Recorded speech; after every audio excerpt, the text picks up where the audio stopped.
Personality वगैरह, वो मैं सेंस तो नहीं समझ पाया उसका, लेकिन मुझे लगता है उनका तर्क ये था कि कोई फेमस आदमी है, कोई पब्लिक पर्सनैलिटी है, तो उसकी पर्सोना सबको बिलोंग करती है। पहली बात तो सर ये नैतिक तौर पे ये एक अनक्वालिफाइड स्टेटमेंट नहीं है।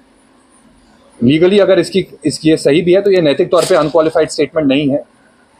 अगर कोई गलत काम के लिए किसी के पिता का नाम का उपयोग करेगा तो उनके वंशज का ये हक है, दायित्व है कि वो उसके खिलाफ अपना आवाज़ उठाएं। उन्होंने एक उदाहरण दिया था, उसके बारे में सीधा बात करना चाहूँगा। उन्होंने कहा था कि मानिए कोई स्वतंत्र सेनानी थे या कोई बहुत बड़े व्यक्ति थे, वो गुजर गए, उनके नाम से कोई स्कूल खोलना चाहता है तो उनके वंशज को आपत्ति नहीं होनी चाहिए। लेकिन स्कूल के नाम पे अगर कंजर खाना खोल रहा है, अनैतिक कार्यों को स्कूल में करा रहा है, तो उनके वंशज का ये दायित्व है कि उनका नाम उस गंदे काम से नहीं जुड़े। अगर आप सब इस बात से, मुझे लगता है कि कोई भी इस बात से नैसर्गिक तौर पे सहमत ना हो, ऐसा हो ही नहीं सकता ये। और किस कारण सर, मैंने ऐसा नहीं है, अगर उनके बगल में बैठे हुए थे जो उनकी टीम के लोग, वो खड़े होकर बोल देते जो मैंने बात लिखी है वो गलत लिखी है, कि ऐसा नहीं हुआ था कि वो जाके हमारी जो रामगढ़ में प्लॉट जिसपे हम 12 साल से कब्जे पे हैं उसके ताले उन्होंने नहीं तोड़े रात में जाके चोरों की तरह। वो खड़े होकर बता दे, आसपास के जो सारे ग्रामीण है वो आपको बताएंगे कि क्या बात हुई है। वो कहते तो कि अभिषेक झूठ लिख रहा है, और यदि अगर हमने कुछ गलत लिखा होता तो बगल में रखते ना अपने राजकुमार शर्मा को, बाकी लोगों को रखे हुए थे, राजकुमार शर्मा को अपने बगल में रखते ना जो जाके रामगढ़ में चोरी करने गया था, काहे नहीं रखे थे।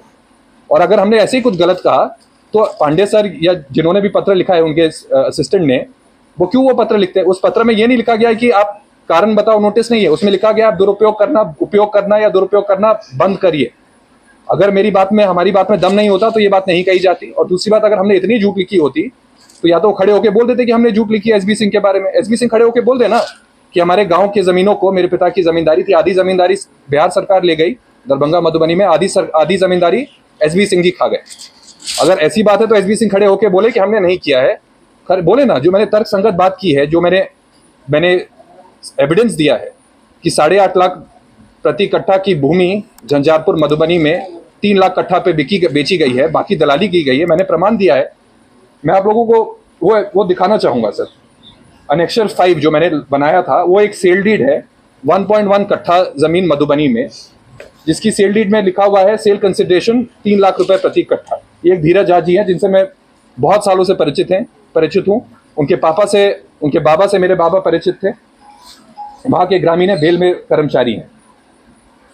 उन्होंने एक रिसीट, एक उचित मूल सलाहकार प्राइवेट लिमिटेड से उनकी एक रिसीविंग है कि उन्होंने 12 लाख रुपए उसी 1.1 कट्ठा के लिए दिए।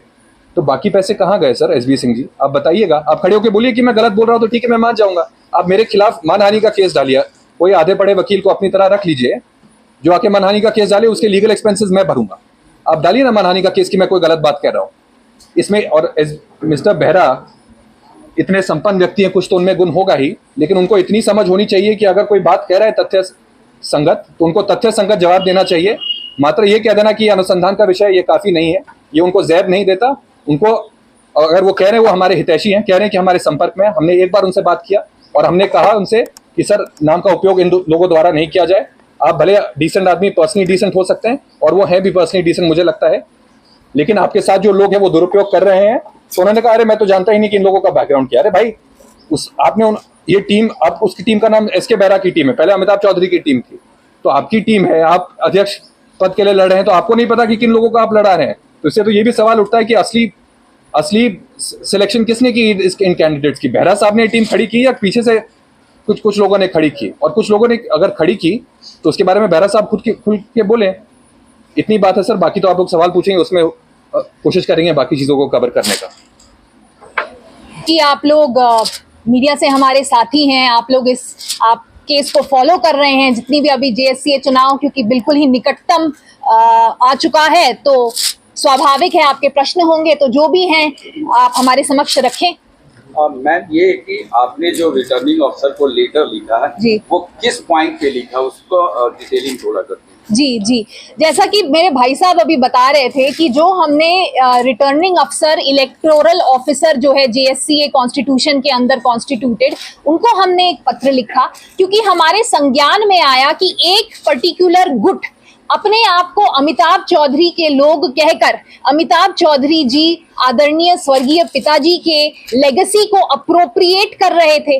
और हमें किस बात से पीड़ा हुई, जैसा कि भाई साहब ने अभी आपको बताया, इस गुट के बैलेट पे, टिकट पे जो नाम है, जैसे कि राजकुमार शर्मा, जैसे कि एसबी सिंह, राजकुमार शर्मा जी, इन पे आपराधिक गतिविधियों का और उसमें साथी होने का इनका हमारे पास साक्ष्य है।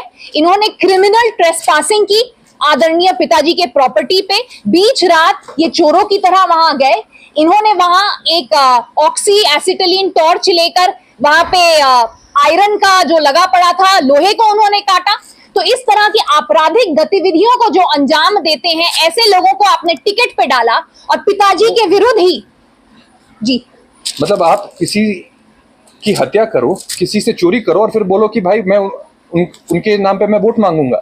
गांधी जी की बात कर रहे थे, अगर गांधी आज भी शायद गोपाल विनायक गोडसे, नाथूराम गोडसे के बड़े भाई जिंदा हैं, गांधी जी के नाम का उपयोग अगर गोपाल विनायक गोडसे इस्तेमाल करे किसी चीज के लिए, तो सिर्फ गांधी जी के वंशज नहीं, पूरा हिंदुस्तान खड़ा होगा कि आप ये काम नहीं कर सकते।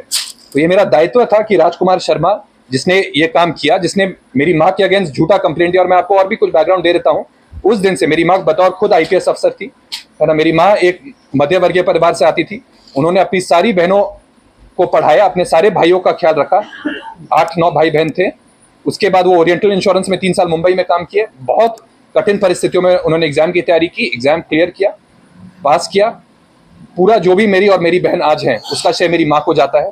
हमें पढ़ाना लिखाना, पिताजी बाहर घर के कामों में इन्वॉल्व उतने नहीं थे, सब कुछ मेरी माँ ने सिंगल हैंडेडली किया। हमारे करियर में भी जो गाइडेंस देना, जो मदद करना है, मेरी माँ देती।